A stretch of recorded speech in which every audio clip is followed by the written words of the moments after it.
કે ગામથી આવો છો? કોંકરેજ તાલુકો, જિલ્લો બનાસકાંઠા. કેટલા ટાઈમ થી કાકા આવો છો મેળામાં? 50 વર્ષથી આવો છો. હર હર મહાદેવ મિત્રો, જય ગિરનારી. સ્વાગત છે મારા એક નવા વિડીયોમાં. આજે આવ્યા છે મહાશિવરાત્રી જુનાગઢના મેળામાં. તો હાલો આગળ ભવનાથમાં અત્યારે જઈ રહ્યા છીએ. મળીએ આગળ, બન્યા રહેજો વિડીયોમાં. વિડીયો સારો લાગે તો લાઈક શેર અને સબસ્ક્રાઈબ કરી દેજો. આ સિરીઝ આપણી ભવનાથના મેળાની ચાલુ થાય છે. હાલો આગળ મળીએ તમને.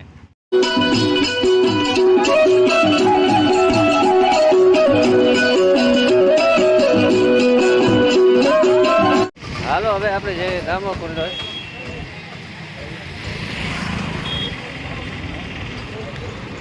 દામોકુંડના દર્શન કરતા આવીએ. દામોદર કુંડ.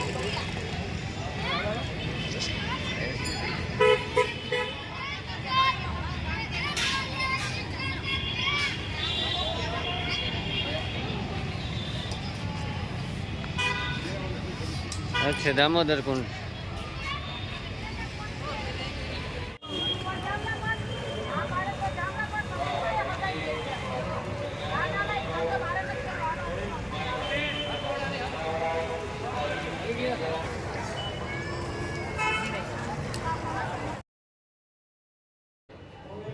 તો મિત્રો, અહીંયા દામોદર કુંડ બાજુમાં પીપળો છે, જ્યાં પિતૃઓને મોક્ષ માટે પાણી રેડવામાં આવે છે. તો તમે જોઈ રહ્યા છો કેટલાક શ્રદ્ધાળુઓ અહીંયા પિતૃઓને પાણી રેડી રહ્યા છે.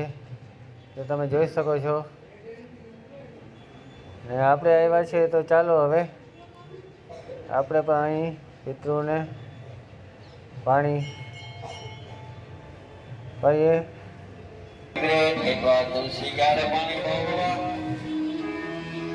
ભગવતે વાસુદેવાય. ઓમ નમો ભગવતે વાસુદેવાય. ઓમ નમો ભગવતે વાસુદેવાય. મંત્રના જાપ સાથે પાણી પાવું. દરેક યાત્રાળુઓ એક લોકો પાણી નમાવીને જવું. 3 વાર પીપળી, 1 વાર તુલસી માના ક્યારે પાણી પાવું. પાણી પાઈ લોટ દાળથી જઈ અનાજ સીધો બ્રાહ્મણ ભોજનના રૂપમાં ભરી જવું. પીપળે સીધા નિમિત્તની 101 રૂપિયા ભેટ બ્રાહ્મણ જમાડાના રૂપમાં પુણ્ય તરીકે કરી જાવી.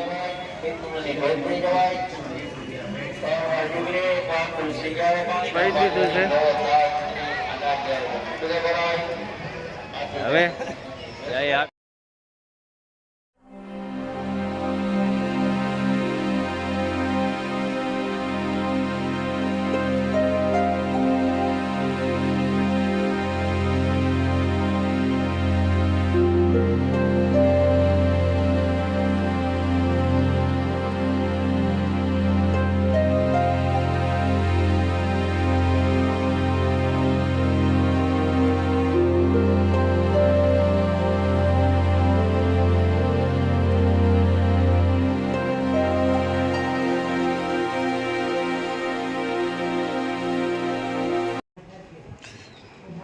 તો ચાલો મિત્રો, સામે ભવનાથ મહાદેવનું મંદિર દેખાય છે.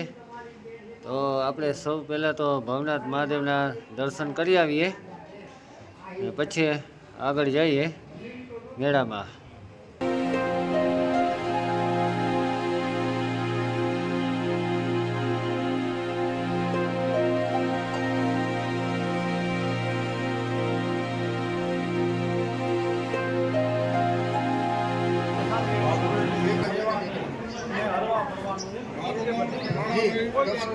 મારું નામ હર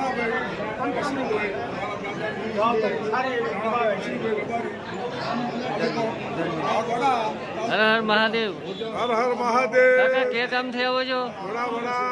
કોંકરેજ તાલુકો, જિલ્લો બનાસકાંઠા. કેટલા ટાઈમ થી કાકા આવો છો મેળામાં? 50 વર્ષથી આવો છો. બધા કરો છો, મોજ કરાવો છો, મોજ કરો છો. ઘરે મોજ કરાવી ભગવાને ભવનાથ તલેટી ભવનાથ મહાદેવે. હર હર મહાદેવ. હર હર મહાદેવ.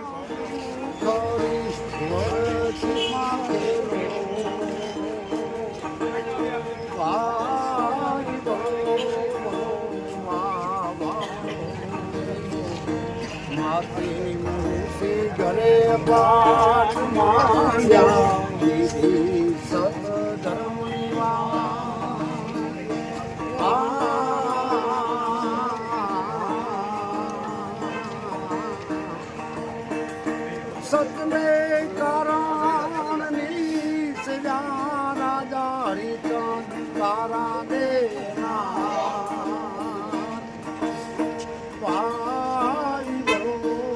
હર હર મહાદેવ, જય ગિરનારી મિત્રો. તો અત્યારે આજે છે ભવનાથ મેળાનો પહેલો દિવસ. આજે ભવનાથ મહાદેવને ધજા ચડાવીને મેળાનો પ્રારંભ થઈ ગયો છે. આજે તમે અમારા બેકગ્રાઉન્ડમાં જોઈ શકો છો, યાત્રાળુઓની સંખ્યા ખૂબ ઓછી છે.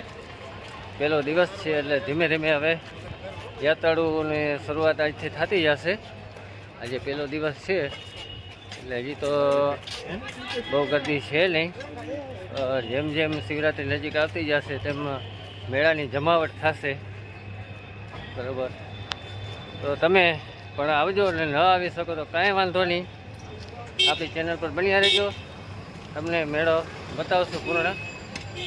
તો ચાલો આગળ મળશું આપણે. જો હજી તો બજારોમાં બહુ ભીડ છે નહીં.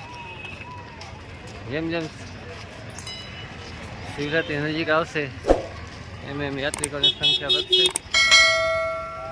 હજી તો આમ રોડ ઉપર ભીડ બહુ ઓછી છે, જોઈ શકો છો. આ બાજુ તમને ગિરનારના દર્શન થાય છે. અહીંયા છે મંગલનાથ બાપુનો ઉતારો. આપણે મંગલનાથ બાપુના ઉતારામાં જઈએ.